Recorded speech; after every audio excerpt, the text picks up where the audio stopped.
2000 সালে বলিউডের সবথেকে বেশি ব্যবসা করেছিল কাহো না প্যার হ্যায়।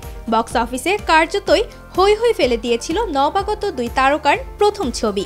আমিশা প্যাটেল কাহো না প্যার হ্যায় ছবির মাধ্যমে আত্মপ্রকাশ করেছিলেন। তিনি একা নন, এই ছবিতে থাকা তার বিপরীতে ঋত্বিক রোশনও এই ছবির হাত ধরেই ডেবিউ করেছিলেন। আর প্রথম ছবিতে হিট হয়েছিল তাদের জুটি। তারপর আর তাদের একসঙ্গে কোনো ছবিতে দেখা যায়নি। আবারও কি কখনো তারা একসঙ্গে কাজ করবেন? এই প্রশ্ন উঠতেই সম্প্রতি তিনি জানান, আমি আত্মবিশ্বাসের সঙ্গে এই বিষয়ে এটাই বলতে পারি যে যখন টিকিট কাউন্টার 60 কোটির বেশি দিয়ে ওপেনিং করতে প্রস্তুত থাকবে তখন হতে পারে, তখনই আপনাদের জন্য অন স্ক্রিনে আসবে কাহো না প্যার হ্যায় 2। আমিশা প্যাটেলকে শেষবার গদ্দার 2 ছবিতে দেখা গিয়েছিল। 2023 সালের অন্যতম বক্স অফিস হিট ছিল এই ছবি। তার সঙ্গে এখানে সানি দেওয়ালকে দেখা গিয়েছিল। ঋত্বিক রোশনকে আগামীতে ওয়ার 2 ছবিতে দেখা যাবে।